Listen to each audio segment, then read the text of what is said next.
너희에게 아직 빛이 있을 동안에 빛을 믿으라. 그리하면 빛의 아들이 되리라. 예수께서 이 말씀을 하시고 그들을 떠나가서 숨으시니라.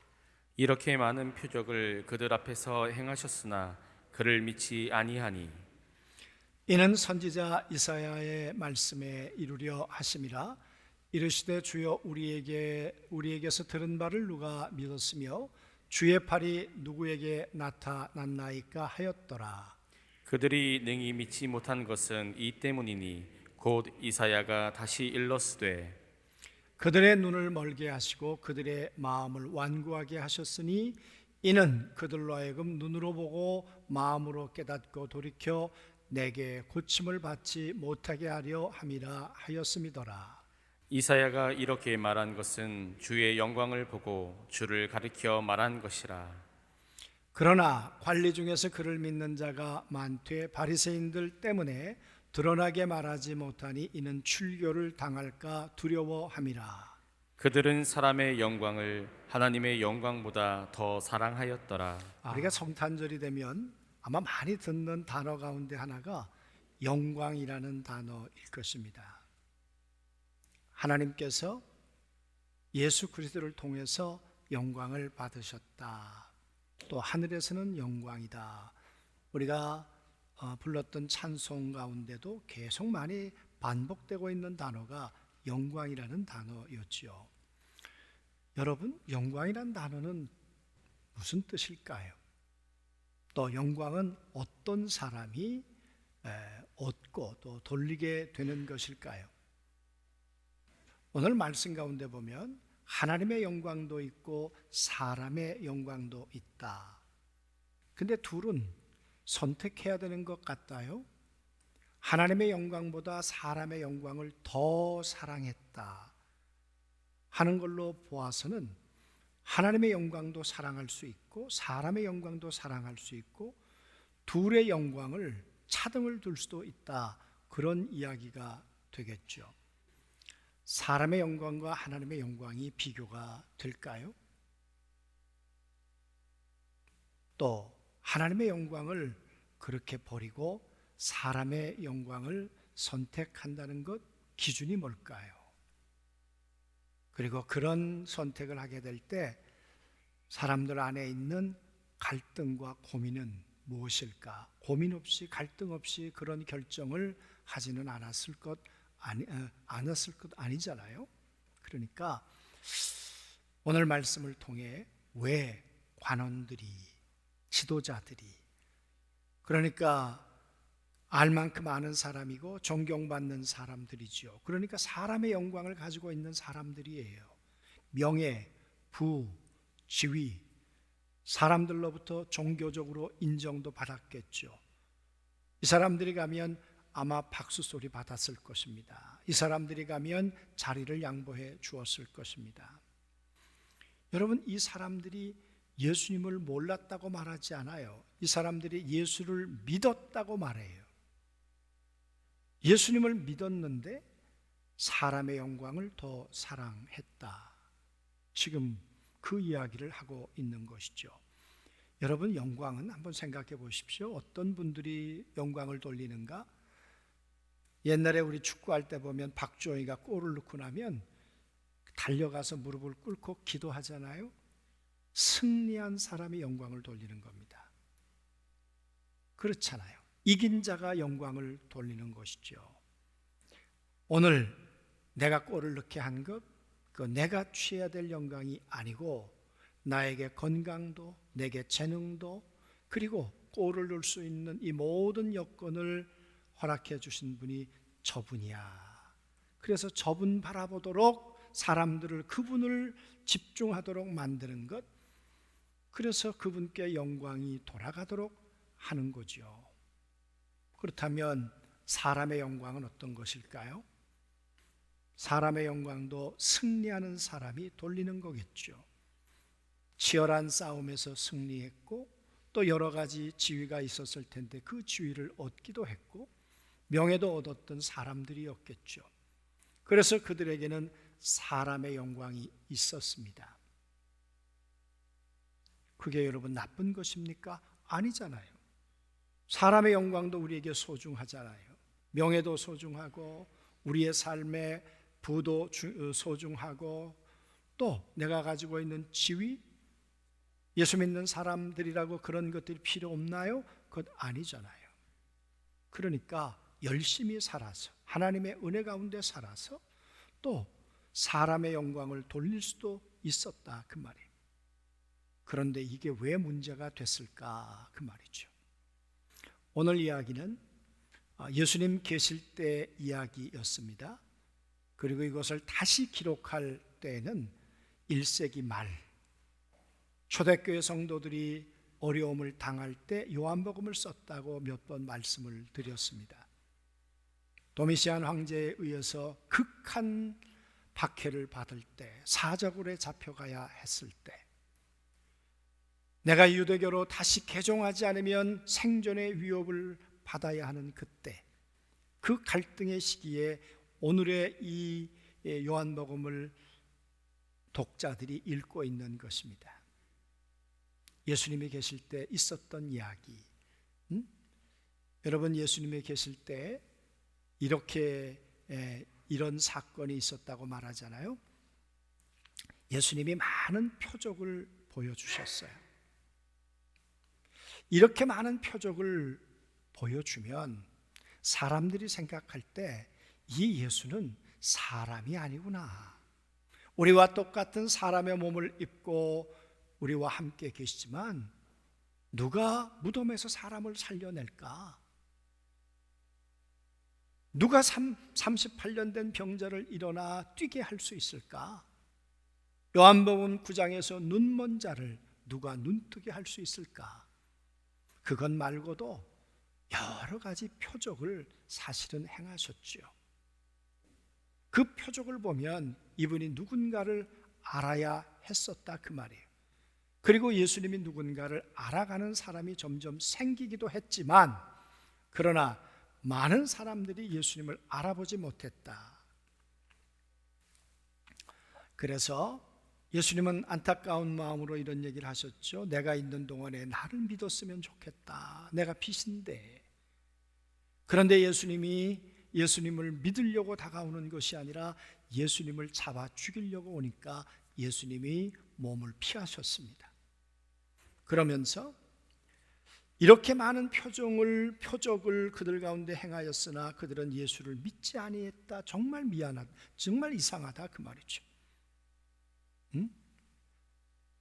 상식만 있다면 믿었어야 되는데 어떻게 이렇게 안 믿을까? 안 믿으려고 작정하지 않은 바에야 이상한 일이다. 그런 이야기가 되겠습니다. 그래서 이렇게 말합니다. 그리하여 예언자 이사야가 한 말이 이루어졌다. 이 말은 이런 말입니다. 이사야가 자기 말을 한 것이 아니라 이사야를 통해서 하셨던 하나님의 말씀이 이사야를 통해서 예언되어졌는데 그 예언된 하나님의 말씀이 그대로 이루어졌구나. 하나님께서 이사야를 통해서 700년 전에 예언하셨습니다. 구약 성경 가운데 많은 선지자들이 있지만 그러나 가장 아마 탑으로 꼽으라면 이사야 선지자일 겁니다. 이 이사야는 예수님 오시기 700년 전에 너무도 선명하게 예수님이 어떤 모습으로 어디에 어떻게 오시는가, 그리고 오셨다가 어떻게 삶을 마감하시는지를 너무도 생생하게 눈으로 보는 것처럼 그렇게 예언을 해 주었습니다. 이사야가 한 예언을 생각해 보십시오. 예수님이 어디에 태어난다고 했습니까? 베들레헴에. 베들레헴 마구간에서 태어나셨잖아요. 예수님이 어떻게 오신다고 그랬습니까? 처녀의 몸을 통해서 그렇게 오셨어요. 예수님이 어느 때 오신다 그랬습니까? 온 세상이 흑암 가운데 있을 때, 그때 하나기가 우리에게 났고 정말 이스라엘 땅이 흑암과 혼돈 가운데 있을 때 하나기가 우리 가운데 오셨죠. 뿐만 아니라 그 예수님이 오시면 어떻게 살 거라고, 어떻게 죽을 거라고 예언하셨습니까? 채찍에 맞음으로. 여러분, 700년 전에 예언해 놓으셨는데 예수님이 십자가로 가시면서 채찍을 맞으셨어요. 징계를 받을 거라고 하셨는데 예수님이 징계를 받으셨어요. 그렇게 행하여 각기 제 길로 인간들이 다 하나님을 떠나버렸는데 이 모든 인간의 죄를 친히 담당하시고 하나님의 어린 양이 되어서 예수님이 십자가에서 돌아가셨어요. 여러분, 그 예언이 다 성취되었단 말이에요. 그리고 그 예수님이 오시면 메시아라는 증거가 어떻게 나타난다고 했습니까? 눈먼 자가 눈을 뜨게 될 거다. 귀먼 자가 보게 될 거다. 저는 자는 걷게 될 거다. 그러면서 말하기를 성령이 함께 하시면서 하나님의 나라의 이 놀라운 일들을 선포할 것이다. 그대로 됐잖아요. 눈먼 자가 눈 떴잖아요. 그런데 어떻게 이 예수님을 받아들이지 않는가? 그게 이상하단 말이에요. 그게. 그래서 말합니다. 어떻게 그렇게 되었는가? 주님, 우리가 전하는 것을 누가 믿었으며 우리의 팔이 누구에게 나타나셨습니까? 정말 우리가 전한 것을 사람들이 지독히도 믿지 않는군요. 주님의 능력의 손에 붙들려 우리의 동역자가 될 사람이 하나도 없군요. 정말 이상한 일입니다. 그 말이죠.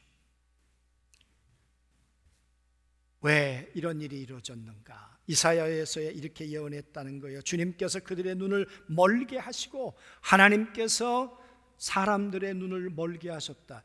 그러면 하나님 책임이지요. 그렇잖아요.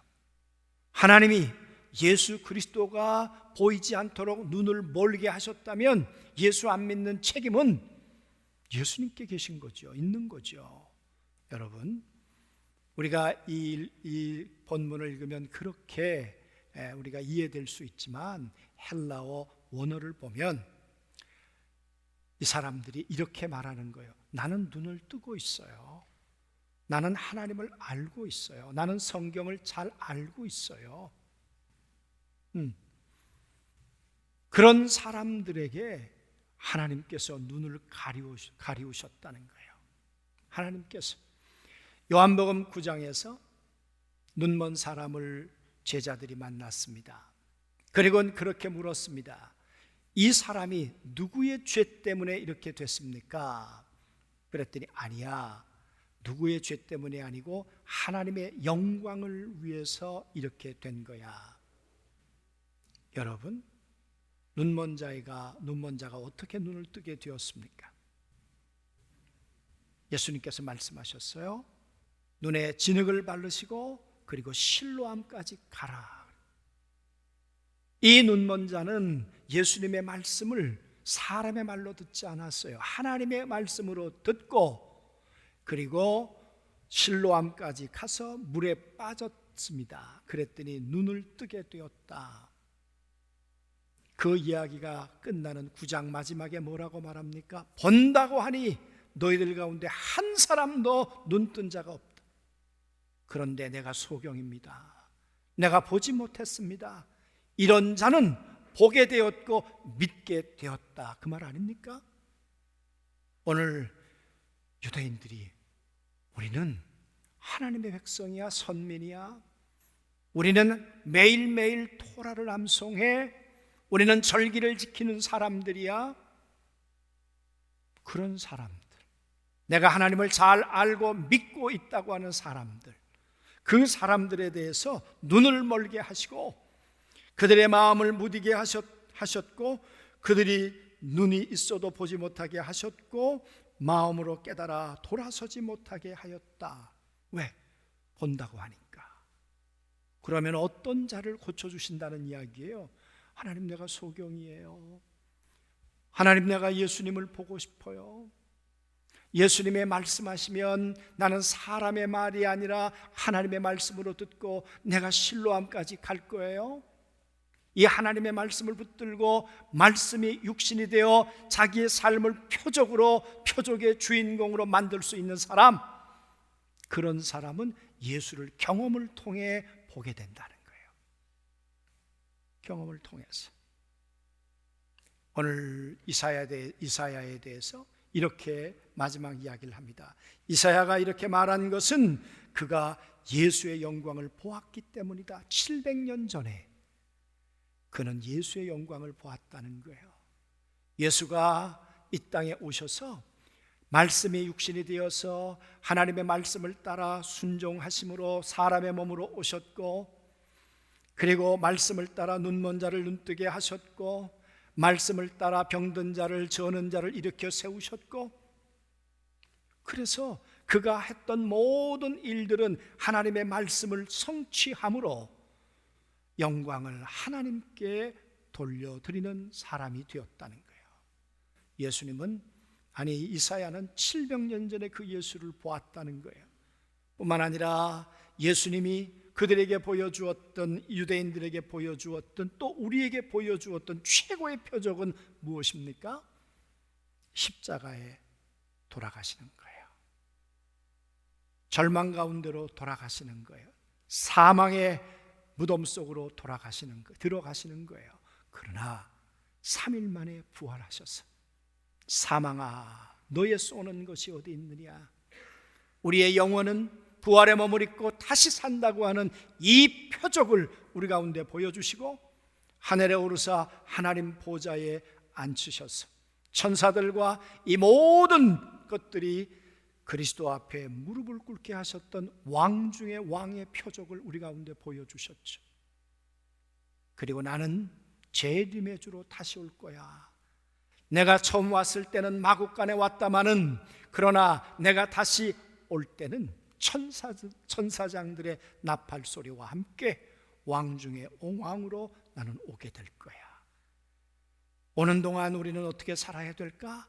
내가 너희와 함께 할게. 오순절에 거룩한 성령으로 임재하셔서 함께해 주시면서 우리 가운데 내적 표적으로 함께해 주시는 분 예수. 여러분, 이렇게 명확한 표적을 보여줄 거라는 것을 700년 전에 이사야는 바라보면서, 하나님이 하셨던 말씀, 그 말씀이 그대로 이루어졌구나, 그게 하늘의 영광이구나. 이 말은 그가 예수를 가리켜서 한 것이니라. 그 말은 무슨 얘기겠습니까? 아니, 너희들 성경을 읽는다면서, 이사야서의 말씀을 읽는다면서, 오실 메시아를 기다린다면서, 메시아가 오면 눈먼 자가 눈 뜬다면서 다 이루어졌잖아. 그런데 어떻게 안 믿지? 그런데 감사하게도 오늘 지도자들 가운데 예수님을 많이 믿었다 그랬어요. 성경에는 관원이라고도 되어 있지만 지도자나 관원이나 세상에 성공한 사람들, 세상의 영광을 소유하고 있었던 사람들, 사람들로부터 박수와 존경을 받았던 사람들, 여러분, 이 사람들이 예수를 믿었어요. 정말 감사한 일이죠. 그러면 세상이 조금씩 더 변해가지 않겠습니까? 그런데 문제가 생겼어요. 어떤 문제가 생겼는가 하면, 그들은 바리새파 사람들 때문에 믿는다는 사실을 드러내지는 못하였다. 속에 믿기는 믿는데 내가 예수 믿어요, 나는 예수가 그리스도라고 믿는다니까요, 그걸 드러내질 못하는 거예요. 왜? 바리새인들이, 그 사람들이 이 예수 믿는 사람들을 내버려 두지 않을 거기 때문에. 여러분, 늘 갈등을 일으켰던 사람이 누굽니까? 예수님에 대해서 시시비비를 걸어가지고 계속 예수님을 괴롭게 했던 사람들이 누굽니까? 바리새인들이죠. 이러니 믿음을 가지려고 하는데 이들이 가만두지 않는 거예요. 이삭이, 하나님의 말씀으로 태어난 이삭이 말씀으로 살아보려고 하는데, 이스마엘, 이 바리새인 같은 육신의 자녀 이스마엘이 계속 이삭을 공격했던 것처럼, 그죠? 이 바리새인들이 예수를 믿어 생명을 얻으려고 하는 사람들을 계속해서 괴롭히는 거예요. 여러분, 그들의 괴롭힘은 그냥 경고 정도였겠습니까? 아니죠. 세상의 영광을, 사람의 영광을 다 잃어버릴 수 있었겠죠. 지위도 잃어버리고, 명예도 잃어버리고, 가족도 잃어버리고, 공동체도 잃어버리고, 그래서 뭐라고 말합니까? 출교를 당할까 두려워함이니라. 여러분, 그들에게 있어서 출교는 그냥 예배당 나가십시오가 아니에요. 출교를 당한다는 것은 그들의 공동체를 잃어버려요, 삶의 기반을 잃어버려요, 생활 기반을 잃어버려요, 경제적 기반을 잃어버려요. 다 잃어버리는 거예요. 예배 공동체를 잃어버려요, 다 잃어버려요. 그러니까 두려운 일이에요. 여러분, 이렇게 두려워하는 자들을 향해서 예수님은 과연 어떻게 하실까? 또 이런 일들이 우리에게 현실로 다가왔을 때 우리는 예수님을 믿기는 믿어요. 드러내야 되겠는데 드러내면 안 될 것 같은 상황이 우리의 현실이 되었을 때 과연 우리는 어떻게 해야만 하는가, 그 말이. 그래서 말합니다. 그들은 하나님의 영광보다도 사람의 영광을 더 사랑하였다. 그러니까 하나님의 영광도 사랑했단 말이에요. 그런데 세상의 영광을 더 사랑했다. 그 더 사랑했단 말이 믿음을 드러내지 못했다. 내가 예수 믿는 사람이라고 사람들에게 확언해서 말하지 못했다. 그런 얘기 아니겠습니까? 오늘 말씀을 보면 믿음은 선택이에요. 그렇잖아요. 하나님을 선택할 건가? 내가 예수님을 믿는다는 걸 나는 드러낼 건가? 아니면 숨길 건가? 마음으로만 믿을 건가? 나는 믿습니다. 나는 이렇게 믿습니다. 골이 들어갔을 때 나는 하나님 앞에 영광을 돌리기 위해서 두 무릎을 꿇고 기도를 할 건가? 아니면 마음으로만 할 건가? 드러낸다는 게 부담일 때, 드러낸다는 게 비난일 때, 그게 나에게 손해로 다가올 때 과연 나는 어찌해야 되는가, 그 말이. 여러분, 이렇게 예수님을 믿는다는 것을 드러내고자 할 때 우리 주님은 어떻게 하실까요? 여러분과 제가 이 고민 가운데 있을 때 주님은 네가 알아서 하라고 그렇게 내버려 두실까요? 다시 이야기를 눈먼 자에게로 가보십시오. 바리새인들이 이 부모를 소환했습니다. 그리고 정말 내 아들이 나면서부터 눈멀었다는 게 맞냐? 맞습니다. 그런데 그가 어떻게 눈뜨게 되었냐? 그렇게 신문했습니다. 왜? 출교시키려고. 예수가 고쳤습니다 라고 말하면 출교시키려고, 회당에서 내쫓으려고. 그랬더니 그 부모가 뭐라고 말했습니까? 나 잘 모르겠습니다. 내 아들이 클 만큼 컸으니까 아들에게 물어보십시오. 여러분, 몰라서 그랬겠습니까? 아니죠. 예수님이 고쳤어요 라는 걸 나타내질 못하는 거예요. 속으로는 예수님이 고쳤는데 왜? 출교당할까 봐. 부모도 그 말을 못해요. 그런데 예수님은 어디 계셨습니까? 예수님은 그 눈먼 자가 눈뜬 자를, 눈멀었다가 눈뜬 자를 주목하고 계셨어요. 이 어려움을 당할 때 부모도 자기 아들에 대한 보호가 되지 못할 때 예수님은 찾아오셨어요. 여러분, 부모를 출교시키려고 했다면 원인 제공자 이 예수님은 가만두었겠는가, 그 말이 아니죠. 그런데 예수님이 그 위협을 무릅쓰고 눈먼 자에게 찾아왔잖아요. 그러면서 누가 내 눈을 뜨게 했느냐? 모르겠습니다. 나야. 내가 네 눈을 뜨게 했어. 내가 믿습니다. 그래, 네가 날 믿어야 돼. 나를 믿는다는 것은 이제 내 말로 사는 거야. 사람의 영광보다 더 하나님의 영광을 사랑하는 거야. 그 말이겠죠, 여러분. 부모도 내가 예수 믿는다는 것을 드러내기가 두려운 그때 이 눈먼 자는 예수가 나를 고쳤습니다. 그렇게 말하잖아요. 그래서 말하는 거죠. 하나님의 영광을 사람의 영광보다 더 사랑할 수 있겠는가? 누가 그렇게 하든가? 눈 멀었다가 눈 뜬 사람. 그 말은 하나님의 말씀이 내 삶의 표적이 된 사람. 마리아가 천사가 찾아와서 얘기했습니다.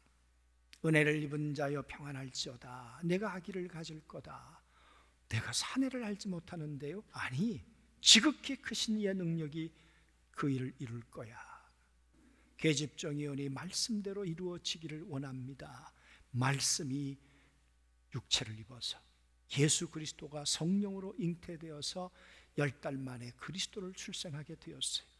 하나님의 말씀이 자기의 삶의 표적이 된 사람, 흔들리지 않는 믿음의 사람, 이 사람은 사람의 영광보다 하나님의 영광을 더 사랑하게 될 줄로 믿습니다. 지도자들 예수님에 대해서 믿었지만 나타내지 못했던 것은 어쩌면 말씀이 육신이 되어 내 삶의 표적이 되고 간증이 되고 능력이 되지 못했기 때문에 흔들렸을런지 모르죠. 여러분, 우리는 이 성탄을 맞이하면서 내게 있어서 그리스도는 어떤 분입니까? 그저 지적 동의로 아는 분입니까? 지도자들이 가지고 있었던 믿음입니까? 아니면 눈먼 자처럼 나는 하나님의 말씀을 따라 내 삶의 표적이 있습니다. 그 말씀은 내가 흔들릴 수 없는 내 삶의 뿌리와도 깊이 박혀 있는 말씀입니다. 나는 하나님의 영광을 위해 나는 내 믿음을 선택할 것입니다. 그런 결정이 우리 모두에게도 있었으면 좋겠습니다. 그래서 이번 성탄을 맞이하면서 또 연말을 보내면서 어떻게 우리가 지내야 할까? 어떻게 지내야 할까?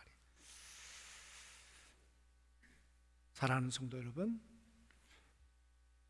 오늘서부터 열흘 동안 예수님과 함께 5주, 그리고 우리가 살아가야 할 삶의 방향 5가지. 그래서 10시간을 가지려고 합니다. 한 분 한 분이 다 바쁘시고 다 일정이 있으시겠지만 하나님을 위해 시간을 선택하면 좋을 것 같습니다. 오늘 저녁 8시부터 찬양하고 또 작품을 잠깐 감상하고 말씀을 듣고 그리고 기도하면서 나는 예수 그리스도의 믿음의 사람으로 어떻게 살았을까? 그분의 말씀을 붙들고 내 삶의 표적이 되었던 것은 무엇이 있을까?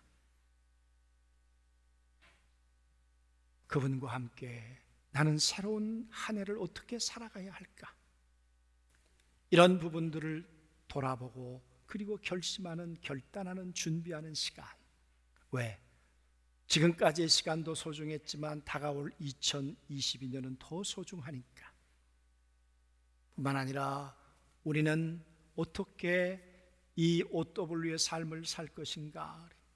생명이 심겨지고 생명을 심고 그리고 하나님과 교제하고 또 믿음의 사람들과 교제하고 그리고 하나님의 말씀을 어떻게 우리는 먹고 내 영혼의 양식으로 삼아 살아갈까? 그리고 나는 하나님이 주신 은사를 따라 하나님과 사람과 공동체를 섬기는 봉사자로 어떻게 살아갈까? 내 삶이 하나님과 사람 앞에 영광이 되도록 예배의 삶은 어떻게 살아갈까? 이런 부분들을 우리는 5시간에 걸쳐서 점검하고 또 돌이켜 볼 것입니다. 그래서 시간을 선택하고 마음을 선택하고 몸을 선택해서 저녁 시간을 하나님께 드리실 수 있게 되기를 주님의 이름으로 권면합니다. 믿음은 선택이니까요. 우리가 드리는 이 짧은 시간의 선택이 주의 은혜 가운데 영원한 선택으로 하나님의 은혜로 바꾸어 주실 줄로 믿습니다. 우리 마음에 지도자들처럼 두려움이 있겠지요. 그러나 우리가 우리의 마음을 하나님께 드리면 하나님은 우리 가운데 평안으로 기쁨으로 우리의 마음을 그렇게 채워 주실 줄로 믿습니다. 우리의 몸을 드리면 주님은 우리의 썩을 몸을 영원한 부활의 몸으로, 영광의 몸으로 우리를 바꾸어 주실 것입니다. 사랑하는 성도 여러분, 믿음은 선택입니다. 하나님을 사랑할 건가? 세상을 더 사랑할 건가? 내 몸을 어디에 드리기로 선택할 건가? 내 시간과 내 마음을 어디에 드리기로 선택할 건가? 이번 연말을 맞이해서 10시간 줌으로 하시든 또 예배당에 와서 함께 이 시간들을 함께 하시든 정말 이렇게 선택하시는 분들 위에 하나님을 더 사랑하는, 그래서 하늘의 영광이 우리 모든 성도들에게 임하는 복된 시간이 꼭 되실 줄로 믿습니다. 승리하시게 되길 주님의 이름으로 소원하고 축복합니다.